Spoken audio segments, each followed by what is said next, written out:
And welcome to Recreation Atlanta. My name is Dave Vincent. This is the WPH Race for 8 Season Number 1 kickoff with this live broadcast. Alongside me is our number 1 seed, the number 1 player in the world, Killian Carroll. This is David Fink and Danny Cordova. Now a hometown boy Cordova is, and he has a crowd with him. They're going to go up to battle here in this quarterfinal match, Killian.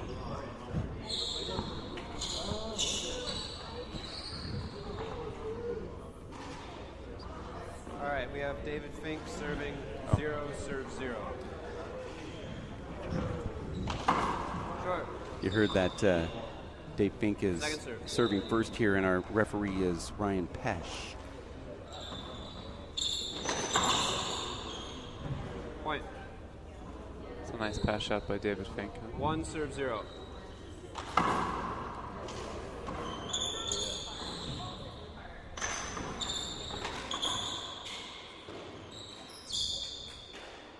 Set out.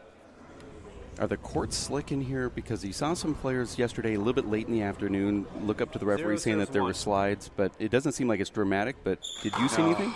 Yeah, there's a small slip on the left side wall. Right, okay. Just especially when you're doing pass shots.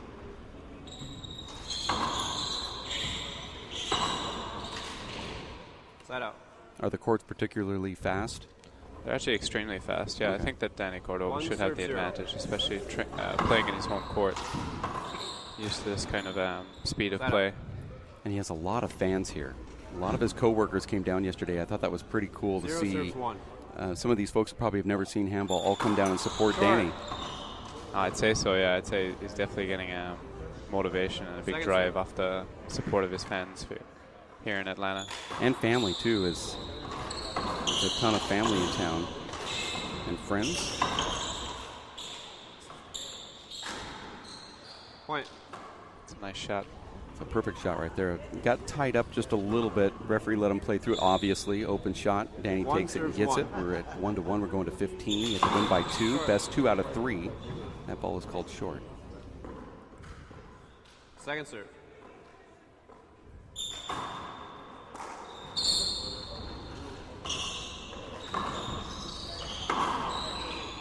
Set up.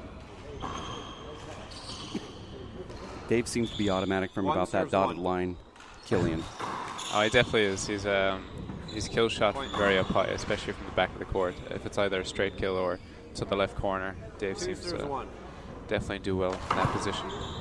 Have you noticed that a lot of the players on the tour, especially in America, shoot from the hip more so? You see Dave doing it here as he gets a little bit older. He's shooting up around the hip, even with his right and his left. 3 serves 1. You know, Sean Lenning style. Yeah. Well, we call Sean very lazy, but I don't think Dave is very lazy in that regard. I think he's just used to playing at that kind of sort of height, especially from tennis and golf. You know, that swing is definitely a lot more similar that way. Mm-hmm. I was reviewing some photos of you, and I see that you almost scrape the ground sometimes. But you've also developed that from the hip shot. I saw that at the last stop at the Nationals. You hit a couple kill shots from the hip. I thought, well, that's something new. You must be either developing it or it's just part of the way the game is. Yeah, that's a bit of both. I think it rubs off me being here in America, and also I train that way just so to be ready for different things, you know. But Dave certainly is an expert at shooting from the hip. That's a beautiful pass there. It's an open paddle where he slices that ball down the right wall. Score is 2-3 here. Should be a big setup. Point. Oh, that's a nice finish. I like that wide right corner kill option there. Oh, the sidewall front wall? Right. Yeah. 3 serves 3.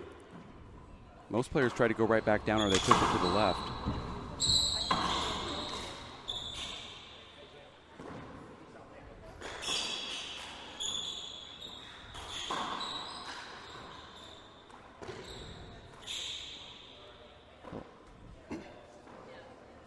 Dave Fink's been hurt pretty much all summer long with a knee injury, which is something that he hasn't had throughout his career. He's sort of like LeBron James, where there is no injury. 3 serves 3 again.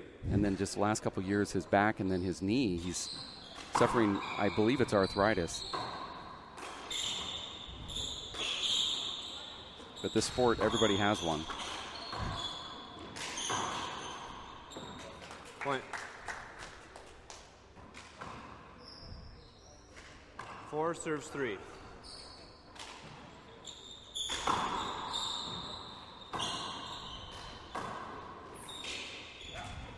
Now let's talk about Danny's wicked serve there. It wasn't dramatic, but he did get it. 5 serves 3. He did get Dave off balance enough to set him up for the next shot. You know, Dave's a kill artist himself, or at least he's a guy that goes for that ground and pound style. And if you take him out of that by hopping the ball down the middle, that's what I see Danny 6 doing. serves 3. He'll go down the right, he'll go down the left, but that one down the middle, you just don't know what's going to happen. Yeah, you don't know what's going to happen unless you're a good reader of the direction that he's really spinning the ball. But I suppose Danny does disguise it very well. Flat out. But in a sense that I think you should always leave it off the back wall. It gives you more of a chance to kind of set up. But Dave likes to jump on the ball, be more offensive. 3 serves 6. Try and control the court. Sometimes it's better just to leave it off. That's a nice shot right there from Danny. Well, Danny is playing really well at the start of the first game. There is something to say about playing in your home club. You're just so familiar with the court. Some people, it's sort of taboo, but it's true. Yeah, I presume he's especially more comfortable with the hinders of the court.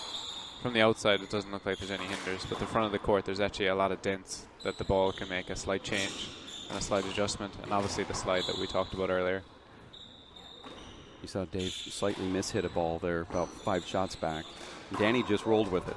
Point. Another great shot from Danny. Danny's very composed. Definitely feels in control. 7 serves 3. Fink believes this ball is broken, I believe. That's a lovely serve. Amazing. Wasn't necessarily going for it, but, you know, in this game you are trying to hit that ball into that side wall, so it's not like he wasn't trying it. Short. Sometimes they're just a little bit more beautiful than second serve. You're trying to make them look. Side out.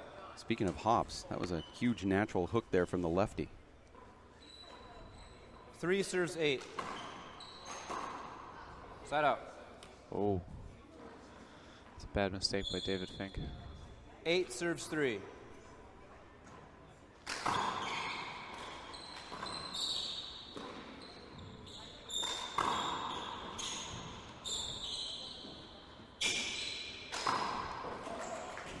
Point.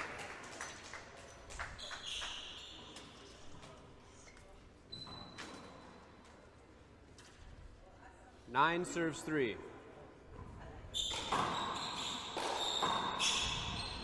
Side out. 3 serves 9.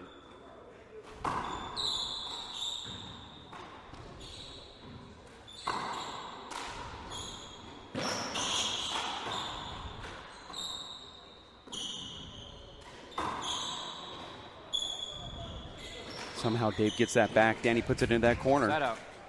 Nice shot there from Danny Cordova. You know, Danny's really improved his game over the last few years. He's just taking these little steps, and every one of those little steps puts him into almost into a full different tier. Yeah, definitely. I mean, like, he's still playing the same handball he did last year, but I think he's getting a lot more consistent. He's definitely improving on the game that he already had.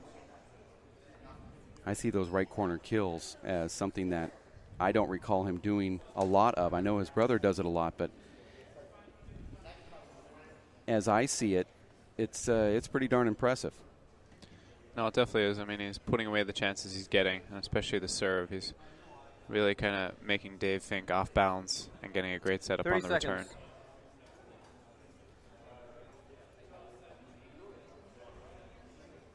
We're at Recreation Atlanta, Georgia, where the Peachtree Open is taking place, part of the Ron Cook Memorial Classic. I want to thank Lance Wachholtz and those before him that have helped out with this tournament throughout the years, like Pat Boyd. Play resumes. Daniel serving. 9 serves 3. And a lot of great ambassadors of the game around here. Pretty cool tournament, actually, Killian. Not a lot of participants. That was a swing and miss by Danny that hit Dave. Was there contact? And that's the one where Dave was saying yesterday that he felt that was part of the rule that shouldn't exist. Where if the guy swings and misses and it's not going to bounce. If you can't get out of the way, it's a point, right? You know, he says if. I suppose with a clear states in the rule that the ball has to hit your hand. Yeah, but if you're standing up against the wall and he hits you with it off the front, it's a point, right? What he's saying is what his argument is that serve the player straight. is in front of him and he's hindered by the ball, so why should it only be offensive hindering when it could be defensive hindering? You could be hindered as a defensive player just like you were hindered as an offensive player. Saying that he's now the defensive player and he's hindered, why wouldn't you call it for me when I can't see it, when you would call it for the offensive player in the same position? That was his argument. I suppose, yeah. I can see the argument. But I say, he goes, hey, I hit, I said, that he didn't hit a perfect shot because, you're in way of it because you got hit by the ball. So you weren't in the perfect position when you hit that shot. So it's your fault. But you don't win arguments when you talk to Dave. They're all losses. Side out.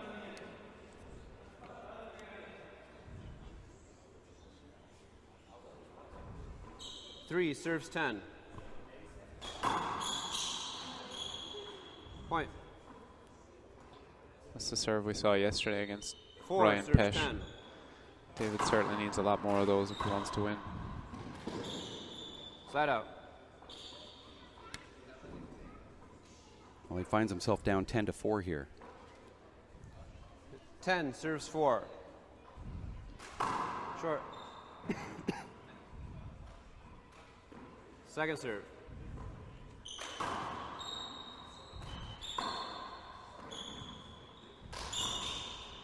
Point.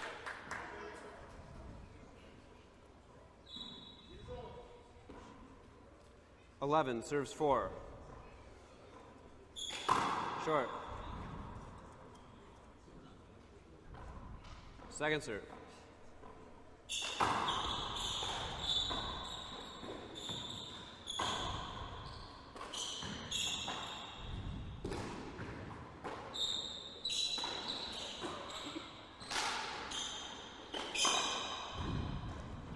Side out. You don't know this yet, Killian, but you're still, what's your age? 4 serves 11. 24. Okay, you're 24. Dave is 40 years old. And when you get up there, you hear a lot of people talk about how your body recovers. You watch Dave and Danny go after it here.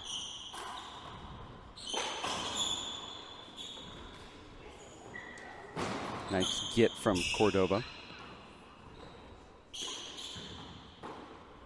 You have to remember that Dave Fink is going to turn 41 this year. Point. And it's tough for your body to recover. And what I've found out, also being in my 40s, you could be in a tournament like this, and you're stiff, and things aren't working right. And then all of a sudden, game number 2 comes around, and now you're loosened. And even though Dave has great prep and great post-match cool downs and yoga and all that stuff that he does, it just takes a while. Your body's not as responding as it is at your age, 24. Timeout. That's your I'd first imagine timeout. that Dave definitely have to spend more time recovering between matches and doing a lot of prep, and Joe being more diligent when it comes to recovery. But, at the same time, he's still playing the best handball of his life at the age of 40. He's definitely matured into a great player. So, it works both ways. You played him in New Orleans, and he was stealth, and it was it was a difficult battle in that game number 1. You forced a tiebreaker and then eventually beat him in that tiebreaker where you came back.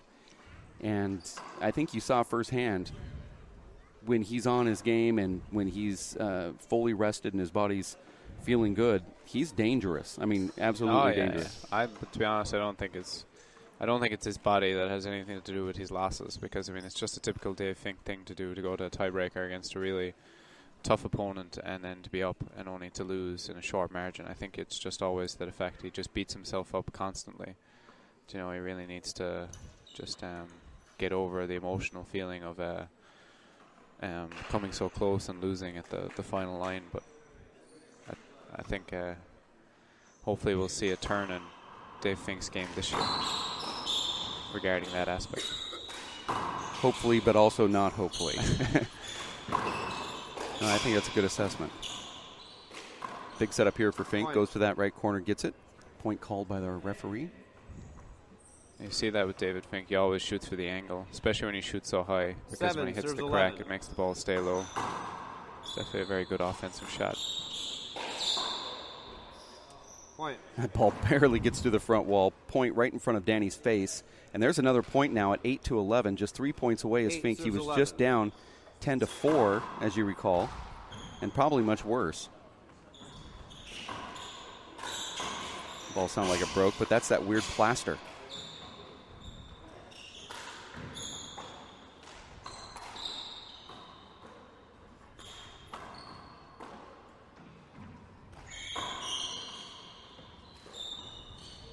Play it again. That ball was way down, right? I don't know. Something might have happened in the corner that we didn't see. Yeah, Dave's talking about getting hit in the foot. That ball definitely went straight down to the ground. I couldn't see where it hit your shoe. Oof. Oh. Daniel, do you know if it was going to make it or not? Danny can't lie Thank here. you. That's the point. See, Danny wasn't going to say anything, but then when asked, he knew what the truth was. Oh, That's smart that the referee does that. Ask the player, because you know that puts him in a position of not to lie, yeah. Yeah, Danny wasn't going to volunteer. There's still players out there that would lie. Maybe so, but Oh, no, there definitely is. Danny didn't.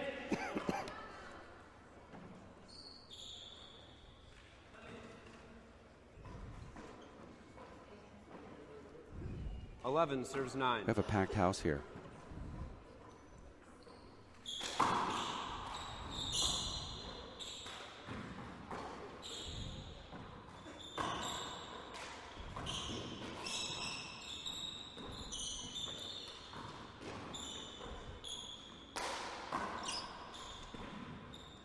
Big setup. Nice get right there from Fink. Another big setup.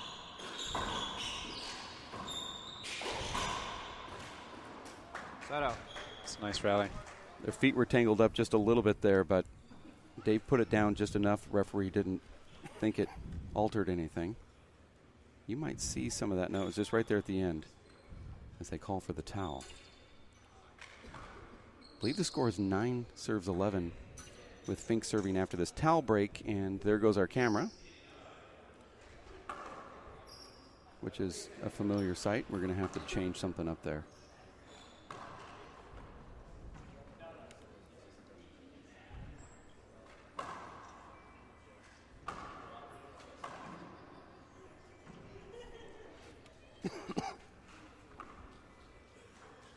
We're in the men's quarterfinals.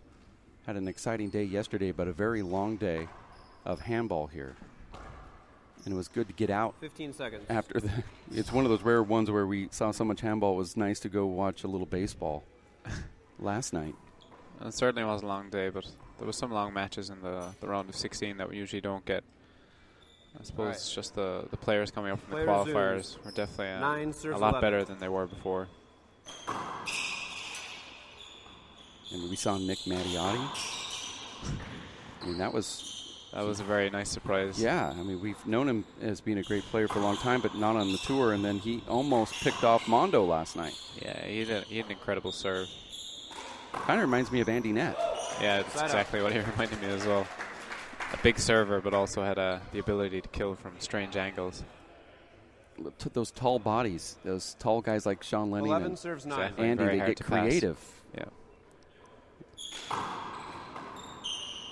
It's a little reverse there from Danny.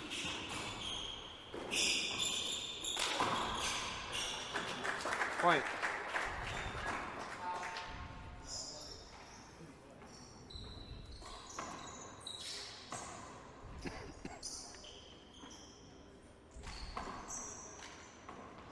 Not sure I'm liking this towel thing here.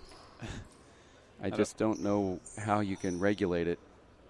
I mean, I think the referee just needs to just say it's not wet.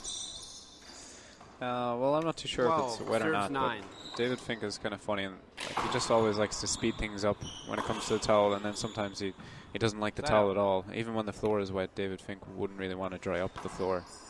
You know, sometimes he just 9 serves 12. I think he always goes on a whim on what he wants to do. Short.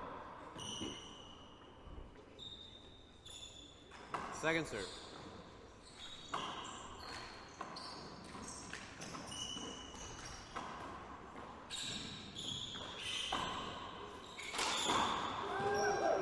Set up.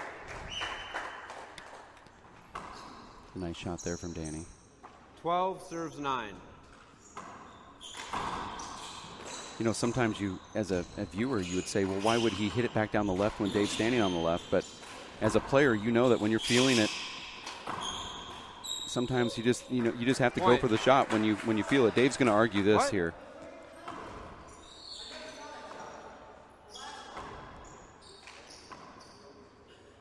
It's a point. Well, going back to that point, I was once told that like when you're hitting a ball down to a player's good hand, especially when you're serving, it's when they come into practice and they've had years of experience of dealing with a ball coming down to the right side, they kind of forget how to return a ball off the serve with their offensive hand, just because he's so used to the ball coming down to his right hand. So it's always a good aspect. Just try that 13 avenue. serves 9. Right. I agree with you. In fact, sometimes deep into a match when you haven't served to the right, you throw it over there because it is something that they forget. Now we're at 14-9. This is game point. And although Danny put his foot off the gas pedal for just a short period of time, he's still motoring along here. And there it is. He gets game number 1. They'll slap hands, but I wouldn't be surprised if Dave doesn't have some words with the referee here, just knowing what I know. Interesting first game here. Danny played very solid, Killian, and the crowd likes it. They put their hands together. I'm sure that you can feel that from inside the court. Yeah, definitely. Danny is making David Fink mostly off balance, and he's putting away the chances that he's getting. David Fink's trying to get hard to play his game. His game is kind of a small off balance game, but Danny's hitting the ball lower than David Fink would really typically like, and certainly not putting away them corner kills that David usually likes to do from back of the court.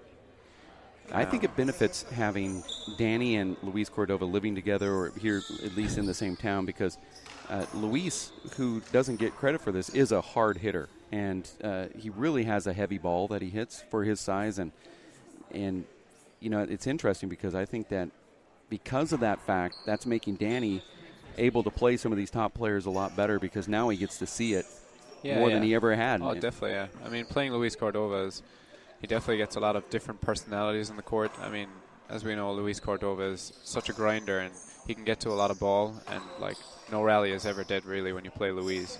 And also you mentioned that he's a hard hitter, which also gets you used to playing against hard hitters, getting used to that fast pace, that fast offensive drive that you really need to counteract on times of playing pro players. And also he's got these weird shots that also make you they make you ready for like any situation. So like as we know, Luis Cordova has that nice reverse spin lob down the left and the right, which is kind of just, it slows the pace down. It gets you ready for like sealing balls coming at a slow pace. So for a training partner, Luis Cordova is definitely an exceptional one. So I have no doubt that it's just a benefit to have his brother here in Atlanta. And vice versa. Oh, yes, because definitely. Then now Luis is able to see somebody that hops the ball, somebody that has the focus of a good solid serve and a first strike. You don't see that all the time on the tour. I mean, some players have that like a Dave Fink style where you serve and you want a first strike. Mondo Ortiz, yourself, where you're looking for that first chance to pounce, and other players want to get into the groove and drive you around. So it's, I don't believe Luis Cordova is a server and shooter. He does shoot, but he's not looking to shoot on the next shot.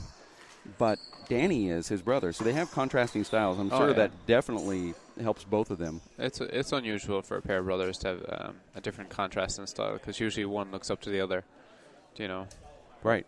It's nice to see.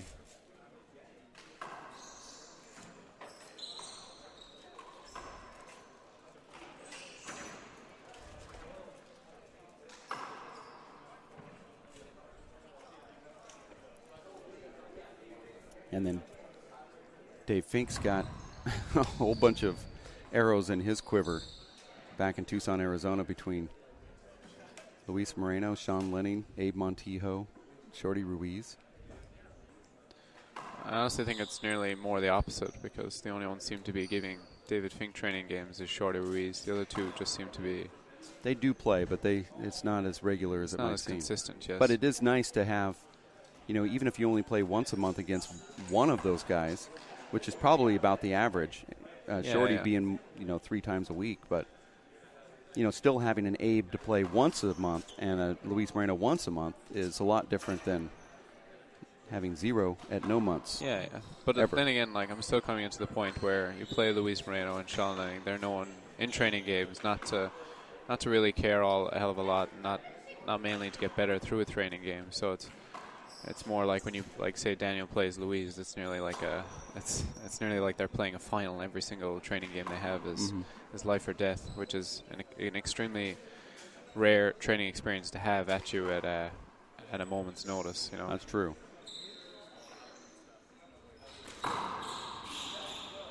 Point. There's a very quick first point here in game number 2. 1 serve 0. For Danny Cordova, who wins the first one, Short. 15-9, and there's a short called by our referee. Second serve.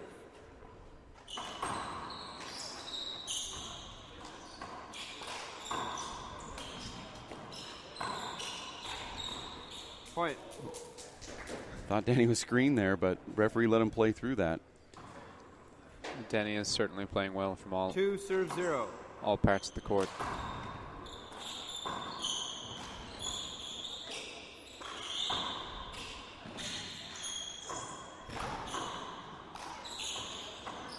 Daniel Cordova and Emmett Bichot, I believe, are tied at 7th in the rankings. Side out. I believe that's where they're at. They're both tied at 7 with Marco Chavez finding himself coming into the tournament tied with, 0.5 points ahead of them, even though he's ranked lower. It's hard to explain it, but Side out. all right. You know, if you took off what happened at the U.S. Open 2 serve before this 0. tournament starts and look at it from that angle where those numbers come off, Danny and Emmett are tied with Marcos because Marcos didn't play at the U.S. Open. So everything that all three of those guys do from this point on will just help out their rankings. Right now, Danny looks strong, yeah. Very strong at being the one that's going to be atop that leaderboard between those three. It's early. It was the first game, so 0 serves 2.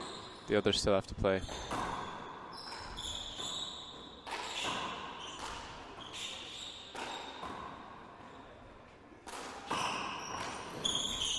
Nice dig.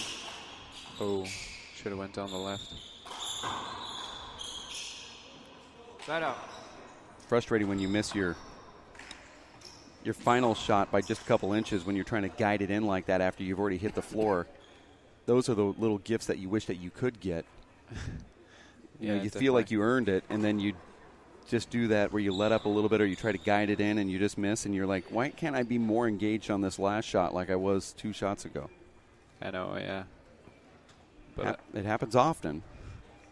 2 serve I think 0. people question themselves when they go for them kind of shots because they realize, like this is the moment where I either win the rally or lose the rally. Right, because I need to breathe. Yeah, you need to breathe, but you can't hit the ball too hard because then you give a setup. You can't hit the ball too soft because it's obviously going to go to the floor. 0. So then you're always trying to hit the ball too soft. Short. Just because you don't want the ball to bounce and give a massive setup when you should always try and hit the ball regardless. Right. Because you're still in the game, if you put it up on the wall. I've done that mistake many a time, so. Point. Wow, that's a nice shot right there. Goes over the top of that ball, too, and you see it just perfect from that 4 camera angle. serve 0. No, he's playing extremely well.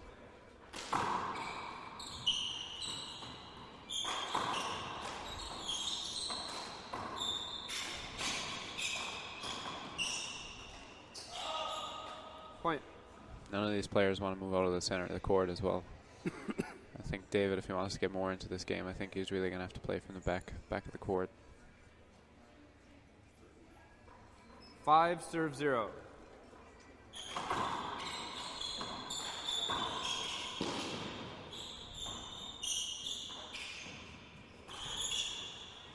Point. Dave's just off. It's almost as if he's trying to rush it. Some of those 6 shots, even though he serves looks like 0. he's behind, I think he's really ahead of that. Short. Where you're trying to get to the ball quicker.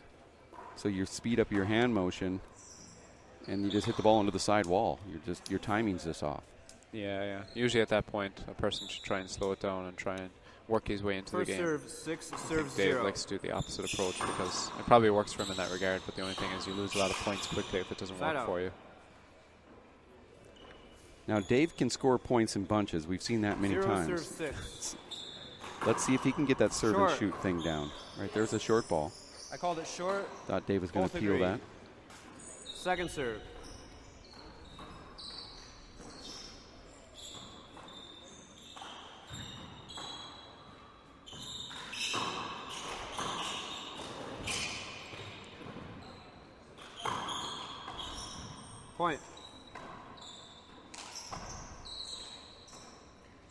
1 serve 6.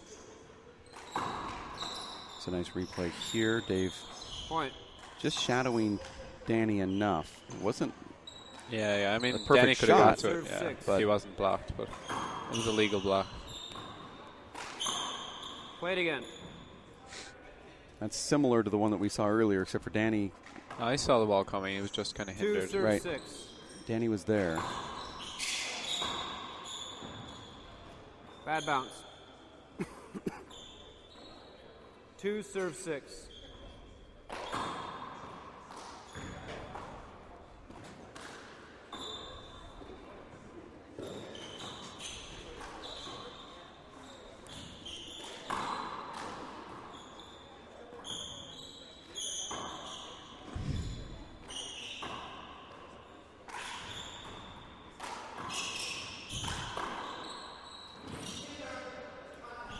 Okay, play it again.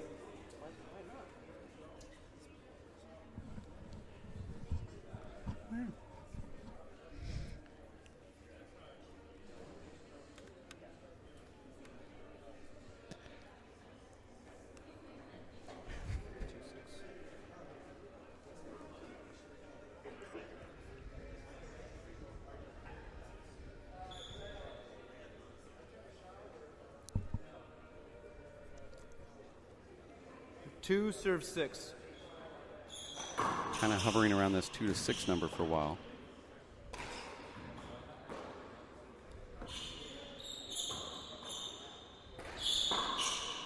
Oh, Point. wow.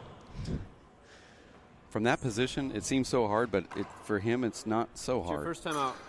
No, I think that it's just a thing that David Fink has and no one really else has because, you know, as I Tennis. said, yeah, it's more like a tennis swing. It's something that you usually see on a tennis court. And I definitely think it really helps when it comes to that kind of shot in handball. Because he opens his hips so much before he even hits the ball.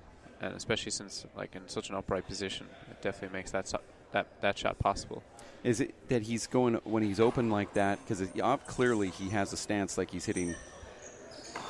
You know, he's a lefty in tennis as well, but he's a righty in golf. So I'm only saying that from that standpoint, when he's hitting that forehand shot in tennis and having that 30 open seconds. stance, is he going over the top of that ball to keep it down? Oh, definitely, yeah. I mean, It's sort of like that's just part of the motion. yeah. But That's I mean, why. he also has a backup plan. He always shoots for the corner because, you know, if it hits the sidewall, it'll stay down as well, just in case, because, you know, it's very hard to keep that shot down. You know, Sean Lenning does the same. He always, like, when he hits the ball up so high, 10 seconds. he always goes for the angles because, you know, the crack will always keep it down for you. It's extremely difficult to beat when people are getting a lot of cracks in the game. But saying that, Sean Lenning and David Fink can hit plenty of straight kill shots that do stay down from an upright position.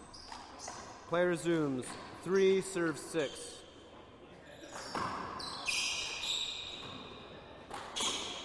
Point.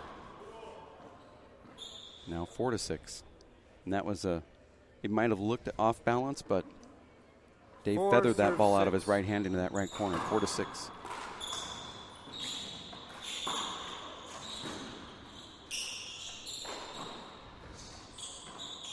You just keep giving Dave that same opportunity. He's going to keep getting these points like this. Oh yeah, sure. If it works, Point. he's never gonna change 5 it. serve 6. So, Fink loses game 1 15 to 9 or 9 to 15, Point. and he was down here, I believe 6 to 0, and now it's a 7 to 6, 7 to 0 serve run, 6. 7 to 6 score line. well, as you said, David Fink found that serve and shoot that we all know that he can run off with. Play it again. We're going to replay it. We have a lawyer up there in the referee's circle. Ryan Pesh. He was holding up. He was so good when I He was first saw holding him, up. I thought he was Irish. He doesn't play like an Irishman. I called it when I called it. Trying to give you guys a compliment. Then he was holding up and we I replay accept it. that, but Ryan Pesh has an extremely good serve and an extremely good back wall kill. 6 Likes serve to keep 6. rallies short. An extremely good sparring partner back Sure. in Minnesota, Andy Nett. 6 second serve. Second serve.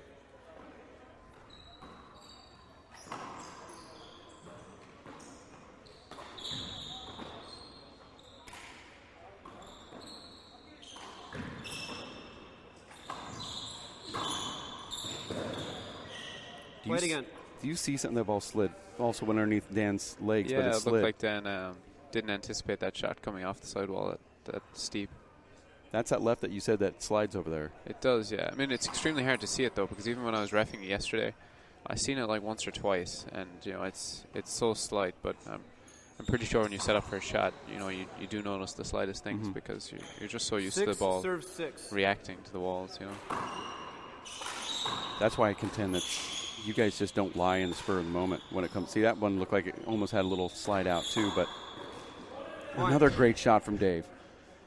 But, you know, when someone would question whether the ball would slide, I know the referee has to between the stick to the rules. And the service line right there. But I almost say that as a referee, if a player says that it slides and they're adamant about it, it slid. They're not going to just say it slid randomly out of the blue. Yeah, you know you're focused on that ball, and you see the slightest movement that you know is not a hop.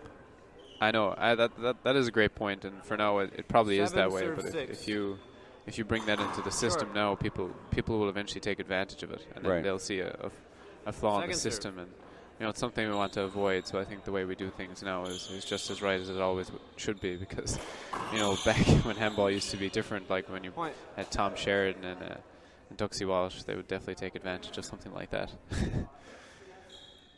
So yeah, there's some players here in the States that certainly would have 8 serve 6.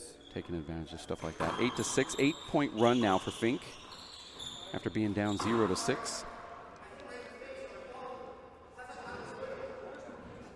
Dave's saying that he hit him in his backswing.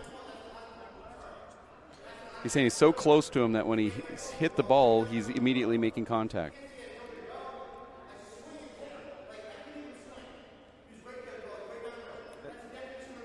It looked like you had a shot at it. I didn't.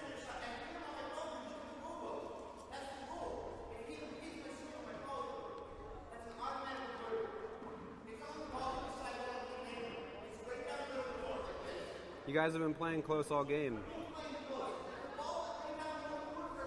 We're going to replay it.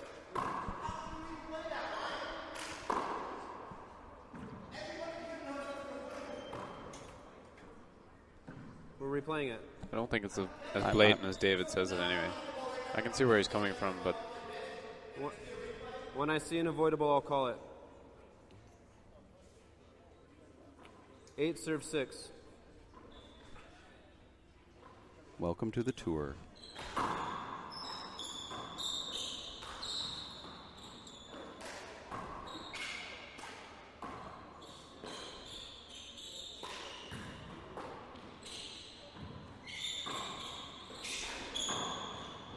Wow, I like that creative shot there from Danny. Danny looks a little bit more assertive here.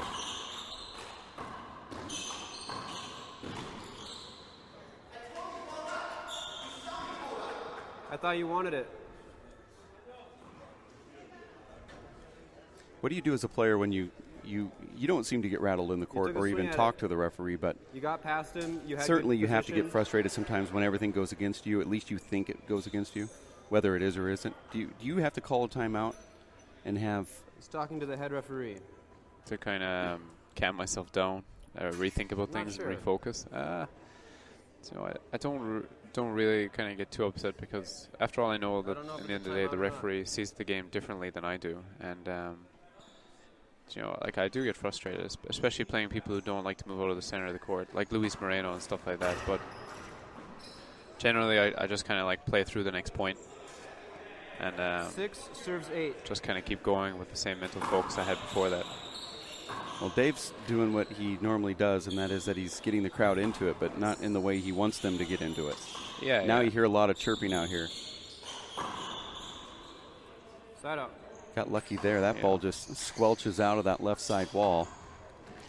Danny believes the ball's broken. I'm just checking it.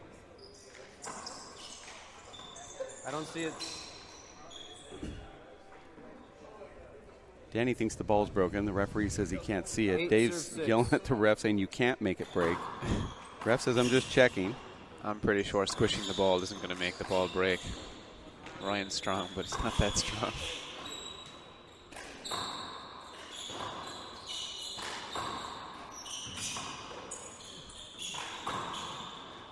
he's not feeling as sure of himself anymore anyway.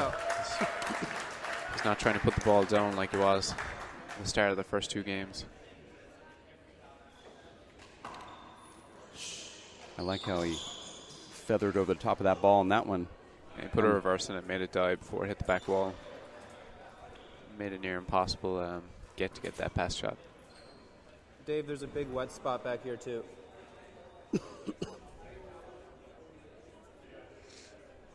But Dave Fink did something I haven't seen, I think, anybody ever do, and that is called a timeout, I guess, goes over to the next court where the head referee is actually playing a playoff match and walked in during the middle of the rally to try to get the referee fired from the job, which I hadn't ever seen before. I know, yeah, it's strange. David really likes to dictate things here, but right in the middle of the rally. I know, yeah. 6 serves 8. It's interesting. I don't think I've ever heard that happen before. Well, it did. Out of the 5 things that you've never heard happen before, 4 of them involve Dave Fink. I'd say that's not far wrong. Can I see the fronts? All right, let's change them. There's going to be a 2 minutes glove change now. See, it's something strange about David Fink. He doesn't like t-shirt changes or glove changes, but he seems to be very fond of the towel to catch a small, quick break. You'd think that he'd always like the glove change and the t-shirt change, especially when he likes that towel intermission. How are your gloves, Daniel? Daniel. Yeah, that is interesting. Daniel, I figured once a towel person, you're going to like it in every situation. I went out to a nice 5-star restaurant with Dave once, and the waiter came along and offered the napkin, as they do. You know, they put it in your lap. And Dave said no, and the waiter's probably never heard that in his entire life. And so he went to put it on Dave's lap, and Dave said no, put his hands up. So then the waiter the server, still not quite understanding, he just decided to lay it in Dave's lap, and Dave took it and flipped it on the floor. Said, I don't use napkins. Oh. So, but he does on the handball court. He uses it a lot, but not at a 5-star restaurant where you actually do need it. So he's got a thing with napkins and towels. It's a love-hate relationship, I think. Might have some sort of phobia. One thing unique about handball in general, but handball tournaments, is that the crowd is right up on you, whether you're playing 3-wall, 1-wall, 4-wall. And you want to make a glove change or take off your shirt and change. And you might even have a seat to get on. Yeah, you have to actually go down a hallway, and in most cases you're standing right in front of people you don't know with your clothes off, trying to change your socks. It's hard to do. Or someone trying to have a conversation with you. Yeah.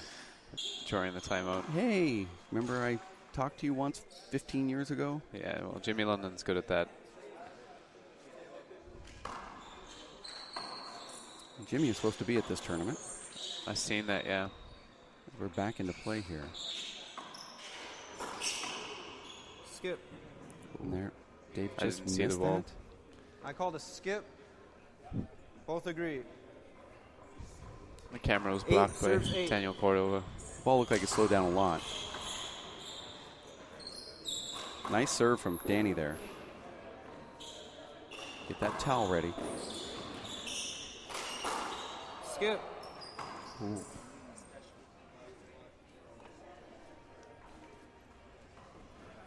And this is just not the job Ryan Pesh wanted this morning as this referee. I don't think anyone really wants to ref David Fink. I wouldn't mind reffing in the round of 16. It's quarterfinals and semis and finals that I would shy away from.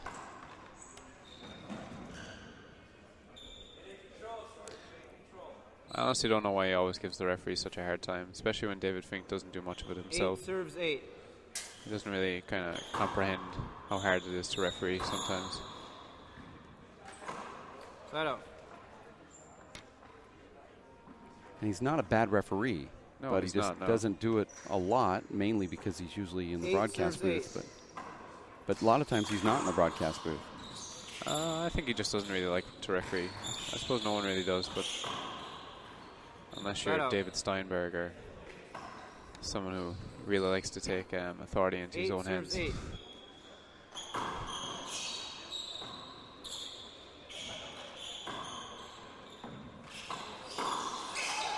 That's a great shot. You mean somebody that makes it all about them when they're refereeing? Well, just likes to call avoidable hinders when they're clearly not. Foot faults and yeah. Obsessive foot faults. Yeah. One of those is coming up on the court here soon, Marco Chavez, who finds a way to make it about him.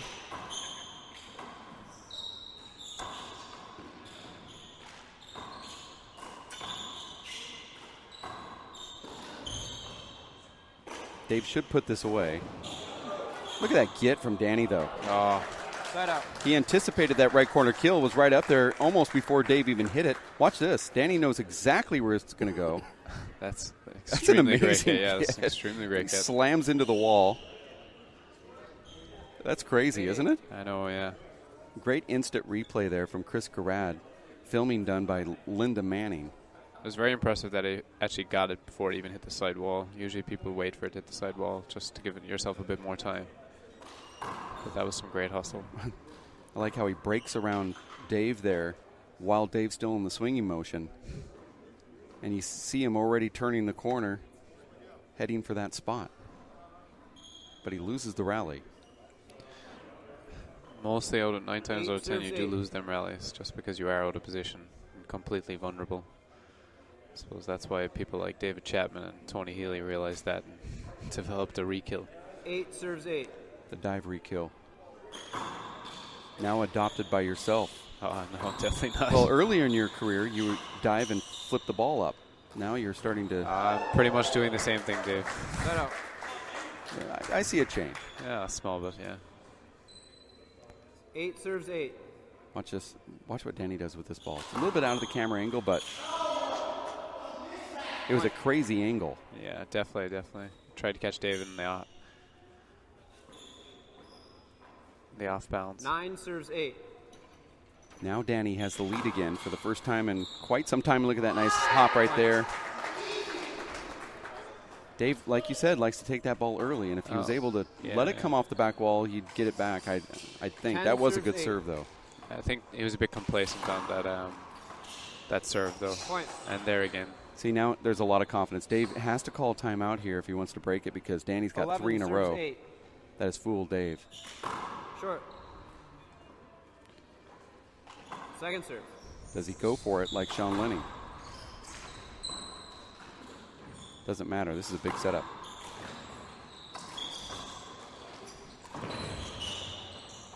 Danny's really liking that right wall today.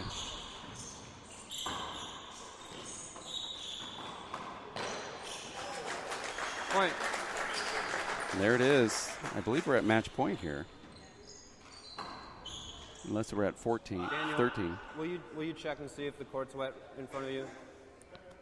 A couple steps up. Now, this is something, since Danny's on this nice little hop streak going on here. You, yesterday, mister, I was watching your match. I saw you pull off this wicked reverse. Is that something you're working on? Or, because, I mean, this is something. If I had to be really honest, I mean, like, I think it was more what Tyler Stoffel did. And to be honest, it was a screen serve.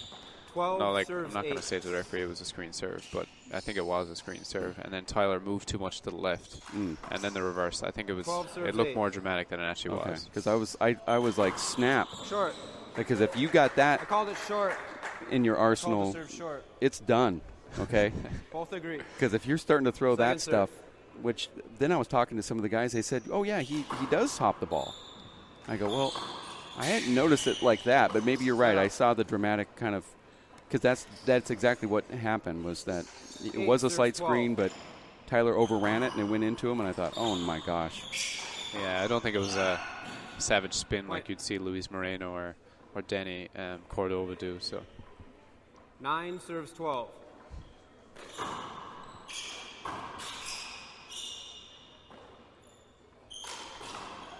Point. Or side out.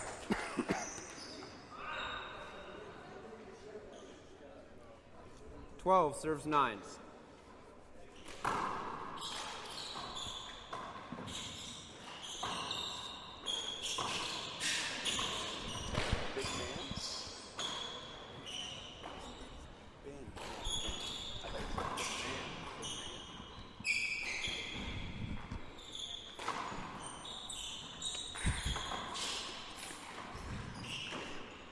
Is Mondo Ortiz starting to try to create a rivalry between you two? Point. Every time he walks by, he's always like blowing you a kiss, and you ignore him. And is that you trying to get into your head? Is Not always trying to get into my head. I think that he's just like a friendly character. Always likes to interact with everybody.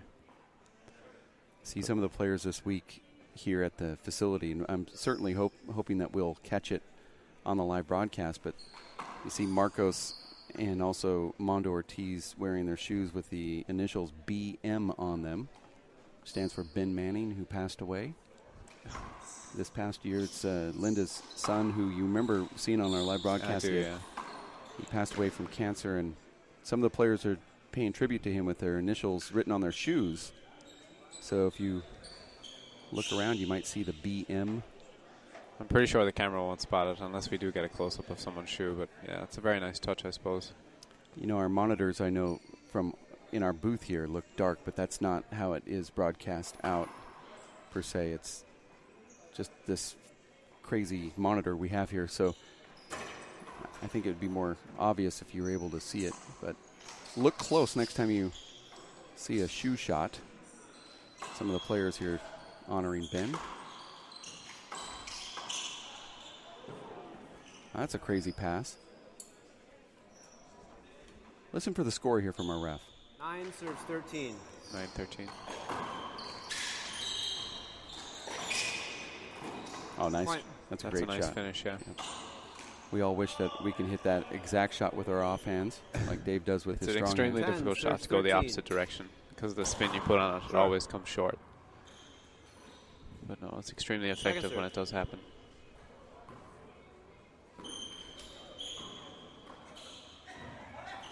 I still think Dave's good from that corner Point. as well, and he does hit that kill shot. But saying that you're going to pick on his 11 right serves isn't 13. necessarily something that can happen.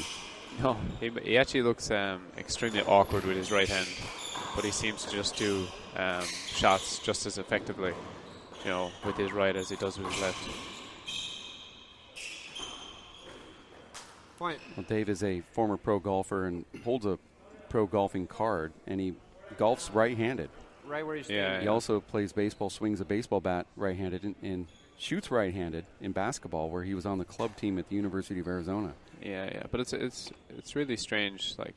But he has an awkward swing there with his right, but it is effective. No, but it's the fact that, you know, the way that you said David Fink's right hand is when he plays golf with his right hand. Sorry, he plays tennis with his left, but it actually shows in the handball court a lot because he's got two different swings, one with his left and one with his right. His one with his left is a lot more when he's actually shooting the ball and 12 making serves contact with the 13. ball. He's giving it everything he has, and he's pushing through a follow through with with a lot of exertion. And then with his right, you know, when you play golf, you're only told to hit the ball about 60%, you know, and he's not actually doing the same thing as his left as he's doing with his right because he's holding up. He's actually a bit more 13 composed. serves As I said, 13. it just looks a bit more awkward because he hasn't developed a nice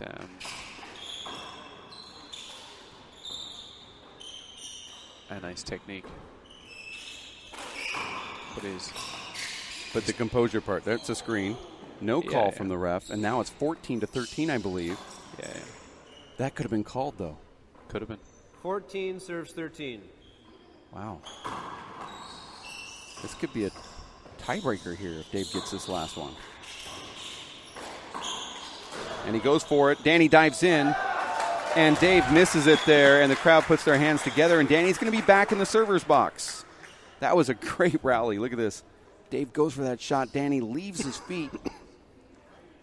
I'd say there was a small bit of accidental spin on that return. Certainly cost Dave Fink off balance anyway. That was amazing. Just like his brother, he's definitely goes for everything and tries to keep the rally going. Yeah, let's change your shirt, Daniel. And this one's going to be delayed just a little Change bit your further gloves, now. too. Glove change and shirt change both happening at the same time here. Something I find interesting about Dave, and we're talking about that right hand. I have played him a few times in Tucson, and I'm right-handed and he's left-handed, but he does things with his right that I can't do with my right. And it's very similar to playing Luis Moreno, who I've played a lot. His left hand, he does things that I didn't even, I just don't see how you can contort your body to do it. Sort of like how Sean does, where he picks balls up off the ground on that short hop, but then is able to go over the top of it at the same time. That's the remarkable thing. We could all pick up a short hop, but then to go over it and hit reverses with your offhand, that's just not right. I mean, I tried to do that for months and learn that shot, and all it gave me was an elbow and a shoulder that were sore. Yeah. It definitely doesn't work for everybody. You really have to kind of pick and choose what you can do. I don't think you can teach it. I think it just has to be something that you... You probably can't teach it, no, but they're very eccentric guys. I'm pretty sure they thought about it somehow and definitely tried to make it work. And over the course of a long time, they definitely came up with an extremely good result and very effective. In watching your game over the last 4 years, I've seen that you've made these leaps. I contended to Dave Fink that you were the comeback player of the year last year, even though you were already the national champion, because you've made such a huge leap. I felt in your ability got so much better. You do a lot of sparring by yourself and a lot of training, but you don't play a lot of players.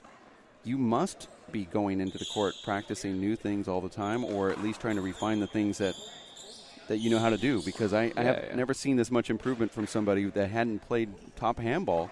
Oh, it keeps me interested, to learn new things, and especially things that I already have to make them better, just because it's an arc of progress that, if it doesn't happen, things just do get kind of dull and boring for a while. There it was. That would have been the 14th point, and he goes for a fish shot that seemed like it cuffed him. 13. Here it is. Game point to try to force a breaker now, 14-13. And he's going to get back in the server's box. Fink is mad at himself. Now, you have to remember, you have to win by 2. So if Daniel took the towel. Danny I think wins it's that white one. or gets another point here, we're going to be in overtime. Yep. But this is what I said. This is typical, like David Fink. He's playing a really tough opponent here, and he's had a chance twice to come through, but this is where he usually kind of fades off, especially with a couple of disappointing chances that he could have put away. I think if David really wants to win this game, I think he's just going to have to win by a lucky shot.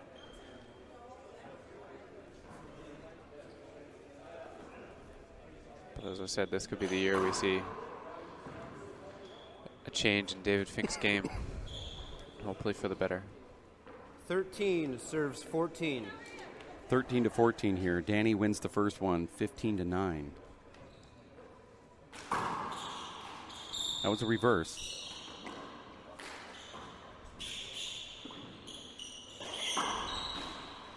Side out. Wow. Right in front of Danny's face. Takes moxie to do that, but that's a shot. That's what I said earlier. If you get your pet shot, 13. it feels good.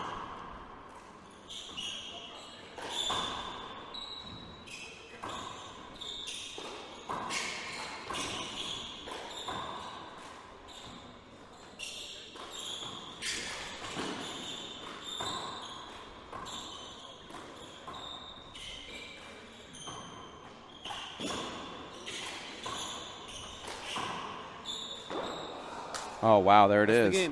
Fink gets that last point, and he is going to force a tiebreaker, and we are going to take a timeout. We have a 3-minute break, 4-minute break now, so stick around. We'll be back, and we're going to just give a slight break here to our broadcast partner, Killian Carroll, and we'll be back in about 3 minutes. Stick around here. As the race for 8 continues, stop number 1 in Atlanta as Dave Fink and Danny Cordova are going to a tiebreaker. Stick with us.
We are back here in Atlanta, Georgia for game number 3 of this opening broadcast match of the morning.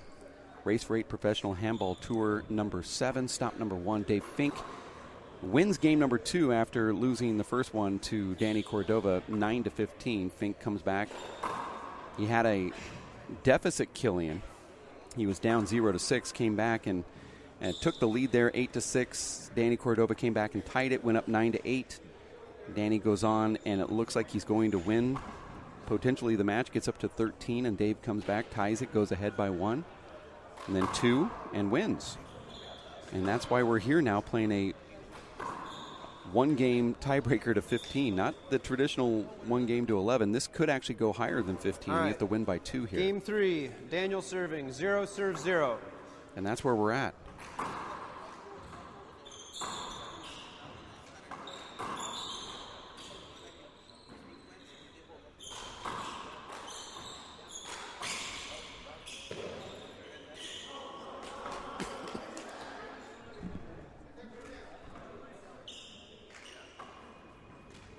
One serves 0.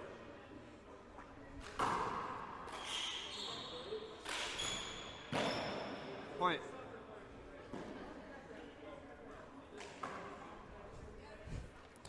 A towel already early in this tiebreaker, huh? It is certainly interesting. I'd always think that it shouldn't really happen, especially this early, because you should probably take a t-shirt change when you're in between games.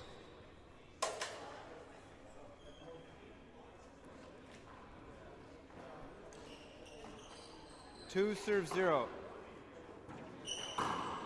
I think it's muscle memory.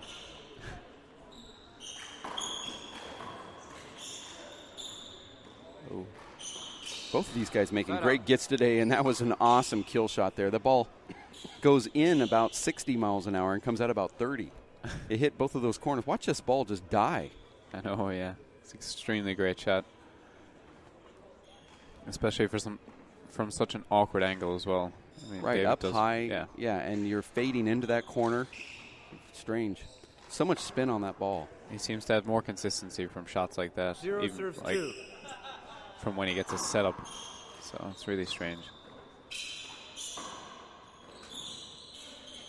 And strange in a sort of I like it sort of way. Yeah. Like it's strange, but I so wish I could do it. Yeah, I mean, it's very unique to David. So. That out.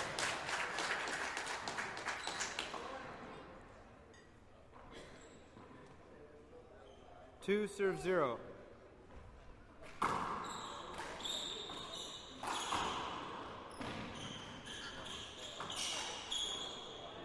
Side out.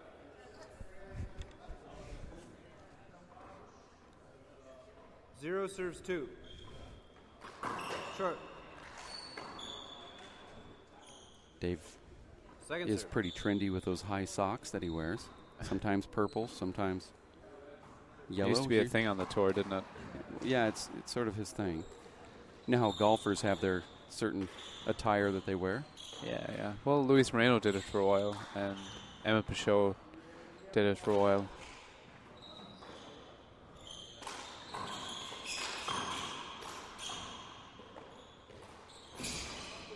Point.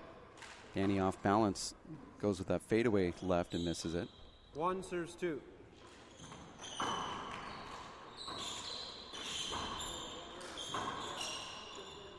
Play it again.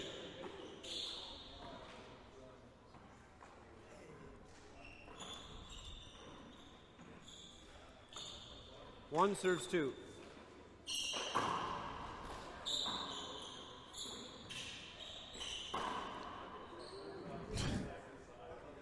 See Danny off balance. Danny's definitely not playing as well as he Two used to. serves 2. He's not killing as much, and he's definitely Short. not controlling the game. David seems to be taking things into his own Second hands serve. in this tiebreaker.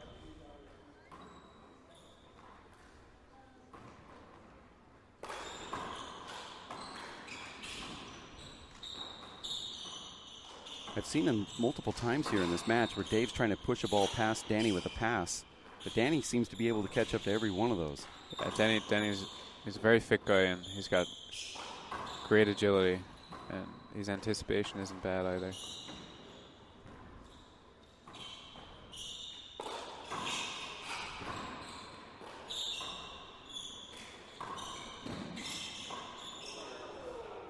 Point.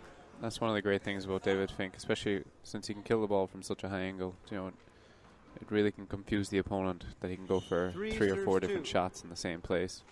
As we just seen there, he usually killed the ball from that kind of a height and an angle, but then he went for a pass shot. And you could see Danny leaning in towards the left side wall just to make sure that he wasn't going for the kill. Second serve. Dave forces a short ball on purpose so he can get some extra breath. You haven't seen that one on tour very much. That's something I thought I was the only one in the world to do, but I would tell my opponent I was doing it. Dave just threw it up there to get that extra breath, and now they're back into another rigorous battle here. Point. You would think that maybe he would call a timeout. Maybe he goes back to that serve again. Yeah, Dave definitely is tiring a small bit, but he's taking his time, making sure that he can definitely recover before the next rally begins. See, here's another forced short so he can get some extra breath. These aren't things that you think of in advance of this. Trust me, your body says, I can do this, and I'm going to do it. Yeah, but I mean, David Fink should really call for a t-shirt change because he'd get one. You know, no referee is going to decline a t-shirt change. It'd be very unusual, especially since the floor is getting wet. He should probably change his t-shirt anyway. Wow, Danny goes in there like Sean in Vegas last February, and that was a pretty hard hit for Daniel, and he's calling a timeout here. It's your first timeout. Danny could have waited till this timeout was over and then called the timeout. I think it's more of to regroup than anything else. I don't think it's actually just take a break. I think Danny would like to get in there as fast as possible again, so but just needs a little time to refocus.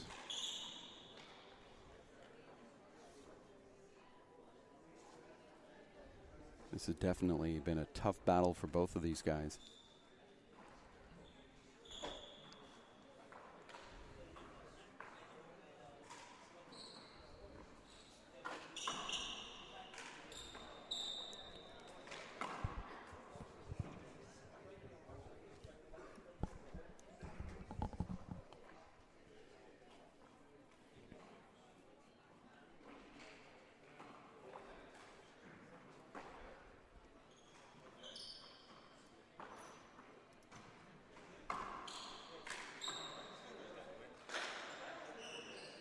Referee giving both of these players plenty of time here. I don't mind that sometimes when I know that it's a great match and the fans are totally into it. If there's a little bit of stalling to reload guns on both parts, because you just never know it's not necessarily favoring anybody except for the crowd who's enjoying it. I'm okay with that sometimes. I know rules are rules. Yeah, I mean, no one wants to win by taking a free ace off a free serve that there's no opponent to return it, but, you know, it's just sometimes some people take huge advantage of it. And I mean, don't like that. But I do like when both players are tired and there's a timeout and the referee recognizes it and allows them to change their glove or whatever without. It's just fair game. He can see that they both need it, you know. Also sees that as a referee, you kind of don't supposed to, but sometimes you're in there enjoying what you're watching as well. Yeah. As a fan, not rooting, but watching and. Yeah, but I think that, you know, referees should just stand up to acts where like it's completely just used upon. Like when I played Emmett one time. He took 2 timeouts. When the 2 timeouts were finished, he took a glove change, and then when the glove change was finished, he took a t-shirt change. And it was 10 minutes before we got back into the court to play some handball. I consider that ridiculous. Second serve.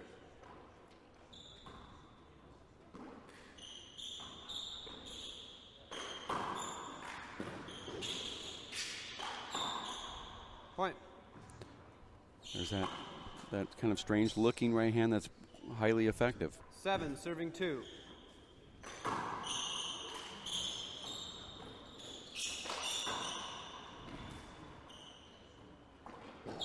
Point. Dave is definitely giving Danny a hard time. Danny wants to look at that ball. Yeah. Dave Fink is currently ranked number 2 on tour. 8 serves 2. You're number 1, Killian. What is going on there? No idea. That just didn't look normal. 9 serves 2. 9-2 tiebreaker.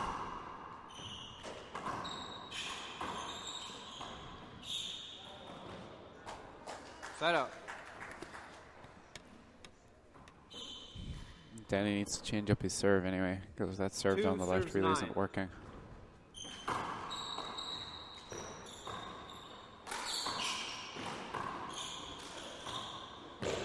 Wow, I don't know how Dave got out of the way of that. Point. No, that is a point. I agree with our referee. I don't really know what 3 David was 9. debating or not. Oh, was it just a replay? Point. Yeah, no, it's a side out, I believe. Oh, yeah. Timeout. That's your But I meant first David was timeout. looking for a replay off that shot. Yeah, he was looking for it, but it was a good point, yeah. The ball also bounced up in front of him, though he felt he was hindered. See the players on tour here, your fellow cohorts, all walking around getting ready for their matches. But this one's gone so long that instead of the regularly scheduled 10:45 here East Coast time match between Emmett Pachot and Mondo Ortiz, I saw Sean Lenning and Luis Cordova looking to play at 11:30, which is in 15 seconds. minutes, which is a match after that. So this schedule is completely messed up.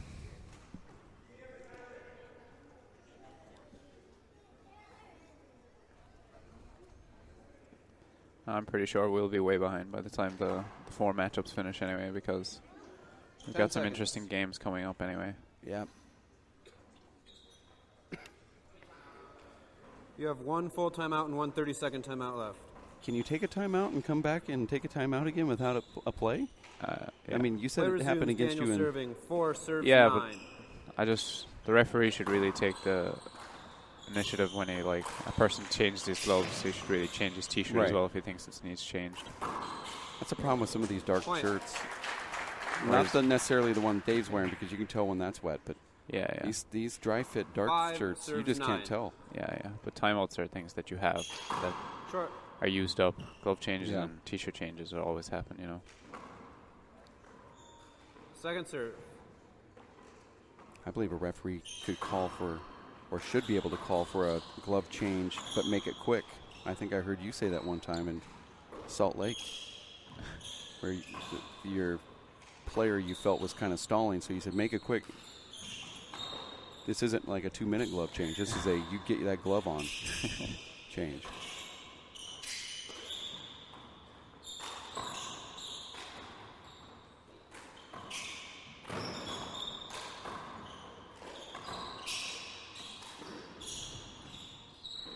Fink's legs are getting tired.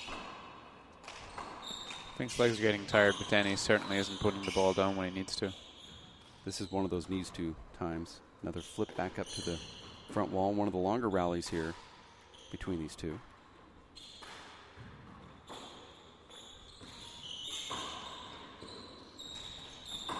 Like we're watching a game of Pong. Here's the first offensive opportunity. Danny goes for it.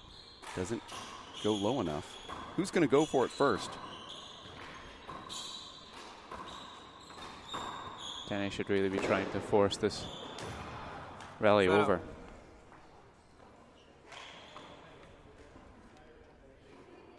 Now let's see if Dave throws in that short serve.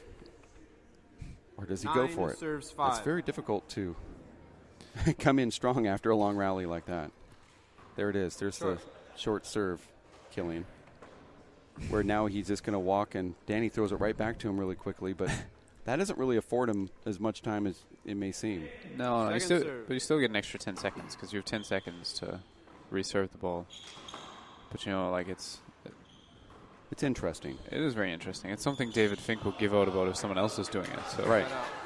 He would bring in some rule to stop that. I've never seen that actually happen serves 9. before from a pro. I've seen it from me. I do it all the time, but I've never seen a pro do it. But yeah, I mean, I'm pretty sure if Daniel was doing it and Dave got upset about it, he would make a point and said, "Oh, we're bringing in a rule that you can't." 6 Right. serves 9. You can't. That's true. Short. Second serve.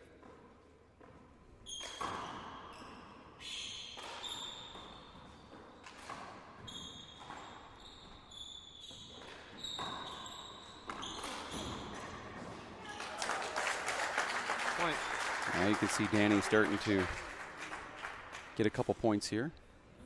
Well, I have a memo pad hanging outside my office door that has a whole bunch of those off-the-cuff rule changes just written on it. Oh, you wouldn't believe. No, I don't know. Sure, last year David Fink was talking about getting rid of timeouts. And no. Yeah, that's a good one. He said that there should be a halftime or something. But then it was actually the next tournament he said that there should be longer timeouts, and I was looking at him thinking, well, you change your mind every tournament, don't you?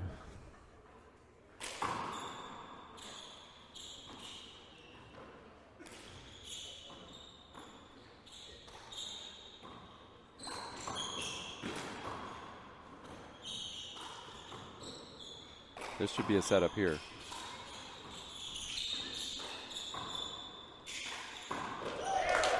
Nice shot there from Danny.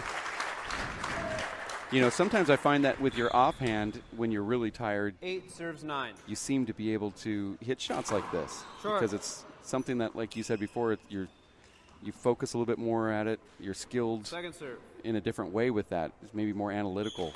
Yeah, yeah.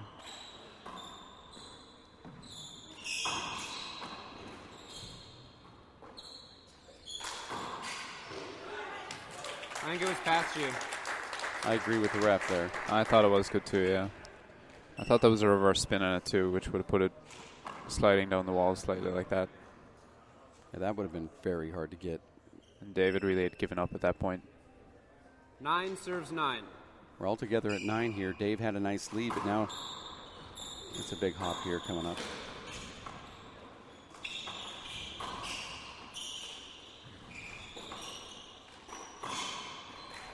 Side out. You know, every time Daniel does a big serve down the middle like that, he always loses. I think he should really try and focus on coming up with a better serve to make himself better opportunity to win the rally. He always overhits it and gives a big back wall setup. I mean, don't get me wrong, it's a fantastic serve. If it just goes over the lines and never hits the back wall, but Daniel never really gets that serve in. But, it certainly is a nice thing to see when you put up a tremendous hop on the ball. 9 serves 9.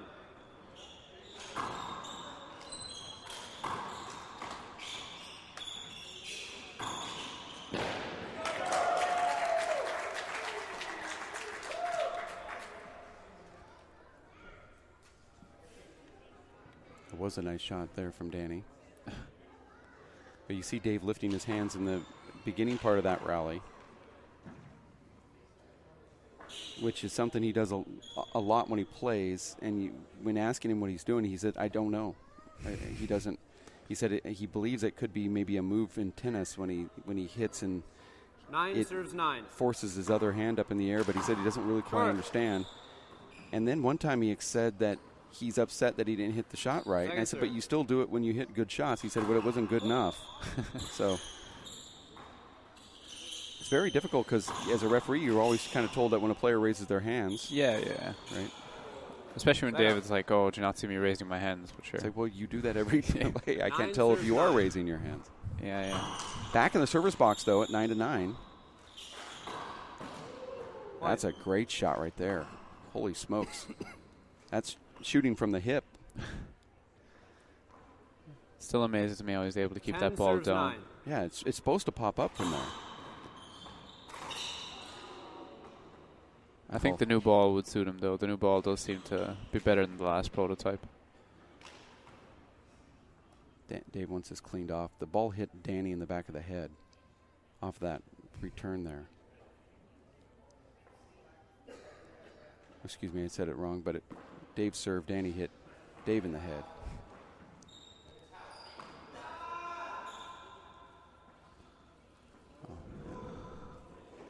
Dave didn't like 10 how that serves 9. towel was hanging into the court up there.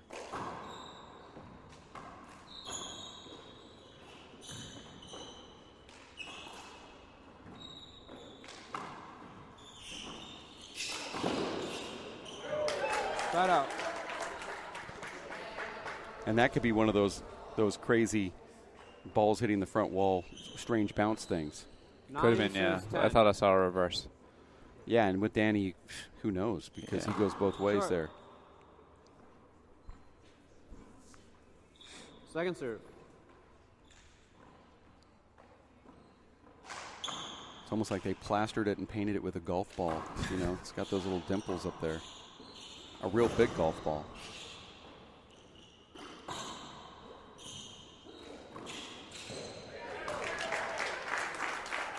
Crowd puts their hands together for local hometown hero Danny Cordova. 10 serves 10. We're all together at 10, going to 15, and this match will never end.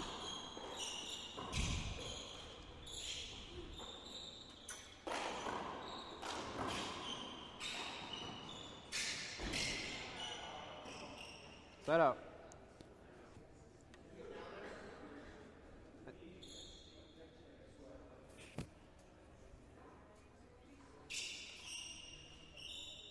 I think Dave's called for the towel more times than he scored points. I think he got it. Yeah, that's a good move from the referee.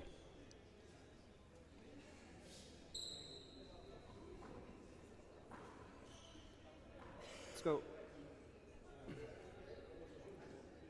10 serves 10.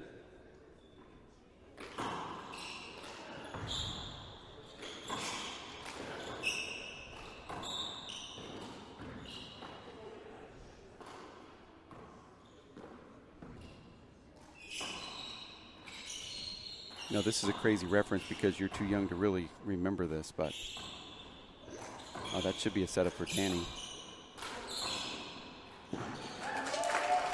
But Daniel is sort of like a young version of Dan Armijo. I could see the comparison, yeah. I mean, Git artist, he doesn't get the Just second time out. You know, the same sort of thing that Danny Armijo got Tied at because of 10. the hand reference, saying that he can get his hand on any ball. But there is a similarity there in the fact that he can track, and you do see him tracking a lot of these balls down. Danny had an interesting hop both ways when he served the ball. Pretty deadly off the back wall when he's on. He's got that flexible loose stroke as well. You know, that kind of like just flows through the ball and doesn't force anything massively drastic. I could see that comparison. I wonder if Danny will keep playing till he's 70. 70. Armijo entering the pro qualifier here, losing in the opening round, but it was an entertaining 19-25 loss against Matthew Chu. And then we didn't see him again for 24 hours, where he told us at about 12 o'clock in the afternoon, just woke up, which I don't doubt. He seems to be the only one coming anyway. Danny Bell has probably lost interest in the Pro Tour. We saw Danny Bell a couple years ago in Houston. He was playing great, and then he pulled a groin. Or either that or it was a hernia issue. But he was playing remarkable, and he was ready to qualify, just gearing up to qualify, playing Mimo Polaris, and I'm telling you, he looked great, and it was a qualifying round, and then he lost. He's a very headstrong character. Definitely likes to do anything he wants and takes advantage of everything he has, like timeouts, glove changes. He's sort of a Dave Fink, changes, yeah. And always complains to the referee even when he's wrong. 10 serves 10. Just for the break.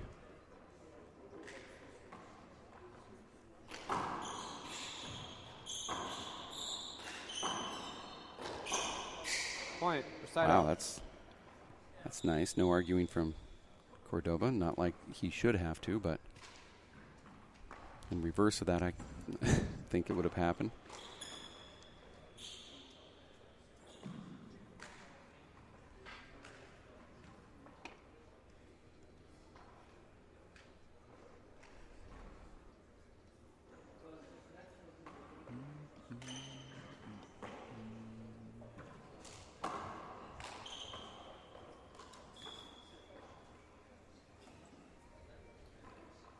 10 serves 10. Altogether at 10, going to 15. Almost fell asleep there for a second. I was thinking that we should call this Race for 8 Professional Towel, not Tour. Probably, yeah. David Fink definitely has brushed up in his tall boy skills. 10. Well, Dave had to look at those that were clapping for that shot from Danny Cordova. He gave a nice long look at the crowd there. He was trying to single the people out in his brain for later. Who are the haters? Yeah.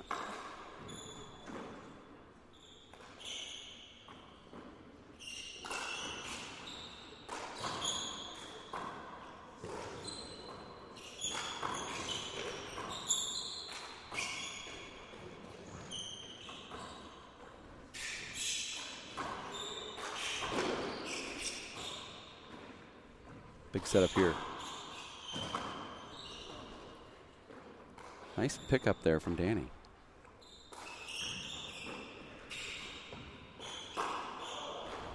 Oh, nice shot. That was a good shot there.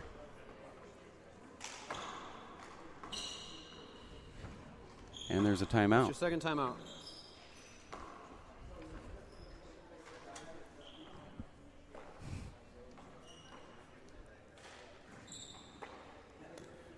This one's gone on a little longer than I thought when I asked you if you wanted to do the live broadcast with me. I think you were saying, yeah, okay, I'll do it. Oh, you think it was? I didn't know it was going to be a 3-hour marathon. I knew it was going to be a close matchup. They usually have close matches between David Fink and Daniel Cordova. It's only gone an hour and a half. Seems like it's over the 2-hour mark, but... Oh, well, towel intermissions don't help. Yeah, that's true. It's sort of like the NFL, that it's actually 13 minutes of real action. The rest are replays and reviews by the umps and the referees. Yeah. Well, that's what this is, except for it's 13 minutes of actual play, but the rest has been timeouts and glove changes and arguing and towel timeouts. I suppose it's a good thing we don't have a video replay. Could be a lot longer. Well, we kind of do, but it doesn't hold up the match. Play resumes. 10 serves 10. Short. Second serve.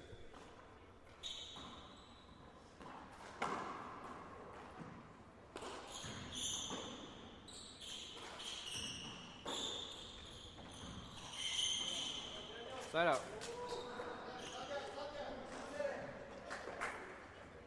10 serves 10.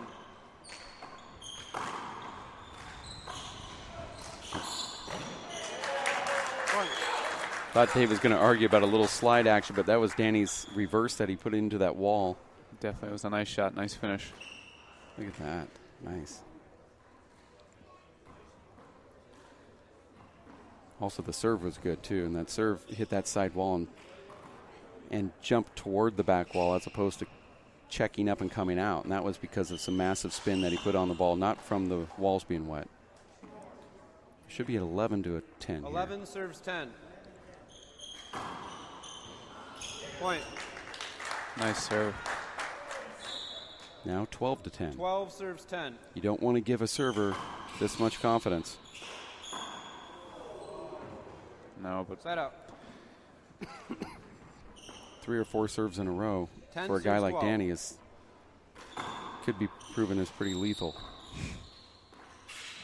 Big setup. I just haven't seen anybody pass Danny yet. Point. And Dave's having to beat Danny on those kills, yeah. Those shots that seem impossible. Well, David definitely really has a good grip 12. on them now. Point. There it is, now tied at 12, just like that. Now Dave's going to have his third straight try here in the server's box.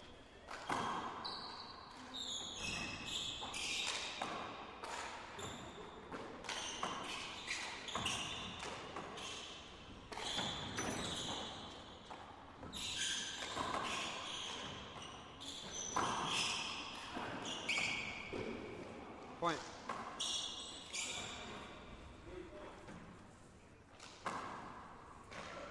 13 serves 12.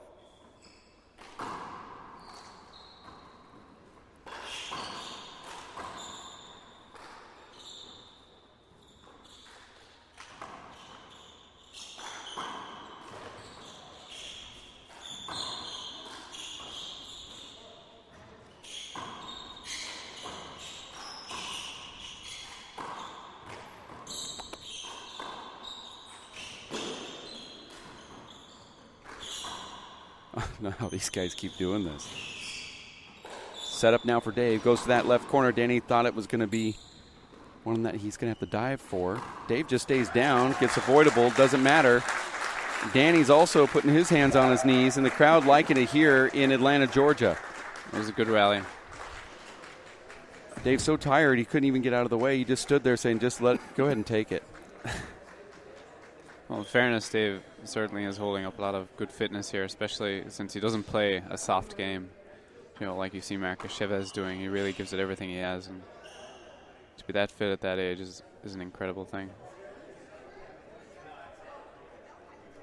This is one of those exact moments I was telling you about. Referee threw 2 towels down as opposed to 1, saying, guys, here you go. And you don't see the referee saying, okay, come on, let's go, score. Noticing that the crowd appreciated it, noticing that both players were tired, he just said, okay, here's the towels, towel it off. Probably David not. Fink still has all his timeouts. I don't see why. The only thing he has left is towels and arguing. Oh, did he use them all? Yeah, he hasn't used all of his arguing yet. All right.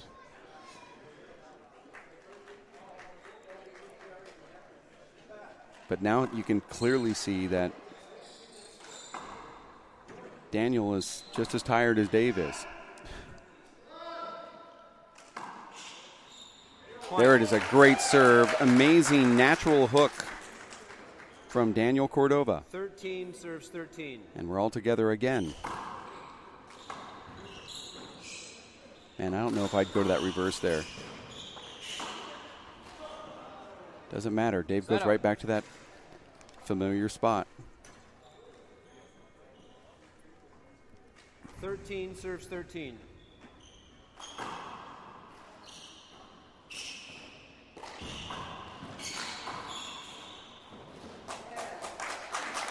Set out.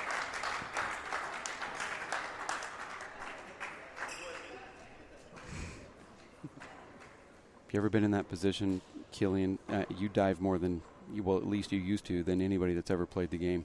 But have you been at that point when you're tired and you hit the floor and you say, man, this really does feel good? Because the floor is much colder than the atmosphere, and you're down there and you're hot. Yeah, there was this one rally. I was playing the John Gaffney Memorial against Diarmuid Nash. And you know Diarmuid and I, we like to rally and we don't like to give up at all. And there was this one rally where it went on for like a crazy amount of shots, and I hit a good pass shot, but Diarmuid had like ran back, and this was like 40 shots in, and he literally picked the ball up, and it was a complete setup for me up front, and he just lit on the floor, and I didn't know this. 13. All I had to do was tap the ball, but I went for it and missed it. And I went to the floor, and I just didn't bother getting up after that. It just feels good. Yep. You couldn't sleep on the floor if you tried, but if you're after 40 shots, you definitely could. Here it is, match point. 14 serves 13. See if he goes with that hop that eats Dave up. Goes for a crack instead. He's got the setup and wants to force it. This should be it.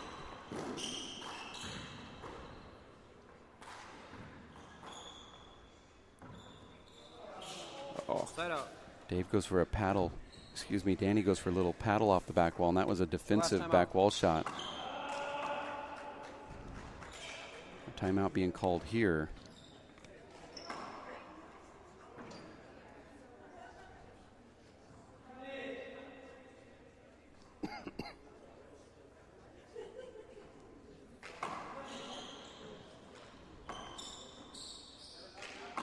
Yeah, 30-second timeout.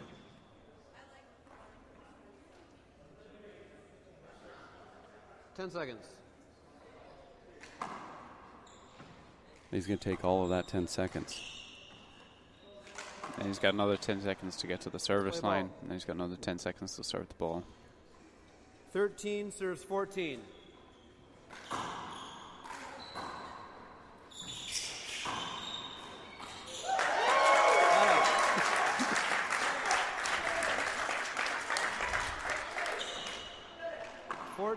Serves 13. There it is. That's the match. Danny gets it. Nice match, guys. Danny Cordova taking down David Fink here in the quarterfinals by 15-13 here in the tiebreaker as he rolls right through and now goes to the semifinals with some weary legs. He's going to have to go unwind, and It'll definitely be interesting to see how he plays later on. that was a grueling match right there between David Fink and Daniel Cordova. Dave Fink ranked number 2. Finds himself the loser here, and Daniel Cordova takes over and wins this opening broadcast match of the day. For Killian Carroll, my name is Dave Vincent. Killian, thanks for hanging out with us for this live definitely. broadcast. My pleasure. We'll have another great one coming up right around the corner. Stick around, as we certainly will get Mondo Ortiz and Emmett Pichot next here on the show court. For Killian, my name is Dave. Thanks for listening and watching here on racefor8.com. We'll be back with more action right around the corner. Stick with us.